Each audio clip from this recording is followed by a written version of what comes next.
Pemirsa, lantai 3 dan 4 Pasar Badung sepi pengunjung. Perumda Pasar Sewaka Dharma akan kembali mengajak pedagang pakaian anak di Pasar Lokitasari untuk berdagang di lantai 4 Pasar Badung.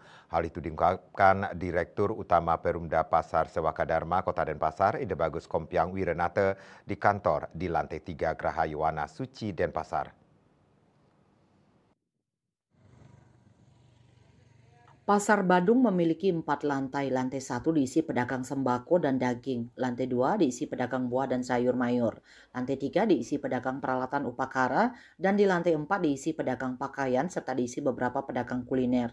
Direktur Utama Perumda Pasar Sewaka Dharma Kota Denpasar, Ide Bagus Kompiang Wiranata mengatakan, lantai 1 dan 2 Pasar Badung sehari-hari lumayan ramai dikunjungi pembeli. Kondisinya sama seperti sebelum COVID-19 melanda. Namun setelah COVID-19, Perumda Pasar Sewaka Dharma mengalami kesulitan untuk mendatangkan pengunjung di lantai 3 dan 4 Pasar Badung. Pihaknya telah berupaya menarik pengunjung ke lantai 3 dan 4 dengan melakukan kegiatan di Plaza Pasar Badung, namun belum maksimal.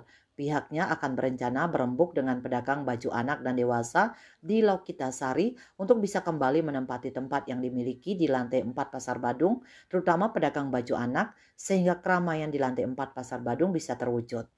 Ini segera karena sekitar hampir 3 minggu lalu kami ketemu dengan salah seorang tokoh pedagang di sana dan berbincang-bincang gimana caranya menghidupkan Pasar Badung yang di lantai 3, lantai 4. Karena dulu sempat di lantai atas sebelum kebakaran itu memang sepi.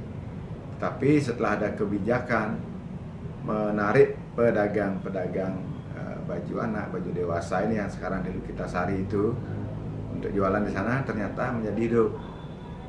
Nah, setelah kebakaran, bangunan selesai, pedagang-pedagang kita yang sekarang di Lokitasari ini, baik yang punya tempat di sana, yang nyewa di sana, ini tidak mau dia berjualan di Pasar Badung karena lantainya terlalu tinggi. Kalau dari sisi parkir kan sebenarnya jauh lebih luas di Pasar Badung.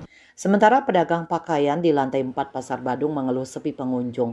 Menurut pedagang Fitri, sepi ini karena ketika perubahan bentuk pasar yang dulunya tradisional ke bentuk modern. Berjualan di lantai 4 membuat pengunjung enggan berbelanja sehingga hanya menunggu pelanggan yang datang. Terlebih yang ke pasar kebanyakan yang usia senja meski menuju lantai 4 telah disediakan lift. Pedagang Asang mengaku usai terjadi kebakaran di tahun 2016 dengan bangunan pasar baru kondisinya justru sepi pengunjung. Ada pengunjung, Bu? Sepi loh, Tutup tuh, Bu? kalau nggak langganan nggak ada, jarang banget ada orang kunjung. Sekarang pikir aja pakai logika, orang-orang yang ke pasar itu kan ibaratnya orang-orang yang udah tua-tua lah ya. Kalau anak-anak muda kayaknya jarang yang ke pasar kan, apalagi sekarang udah ada online ya. Terus sekarang bentukannya bangunannya tinggi gitu, jadi kalau orang tua kan suruh naik lift, suruh naik eskalator pasti takut kan. Lebih bagus sih memang mau dikumpulin juga kan. Tapi sebagian besar kan di sana kan udah beli tempat, udah punya tempat, udah ini kan. Kalau katanya sih mau pindah, kita sih nggak tahu juga sih. Kita berharap sih ya dipindahin, dijadikan satu kayak. Jumlah total kios dan los Pasar Badung sebanyak 3.452, yang aktif sebanyak 1.740, sedangkan yang tidak aktif sebanyak 1.712. Tampak banyak kios dan los di lantai 3 dan 4 tutup. Indrawan, Bali TV.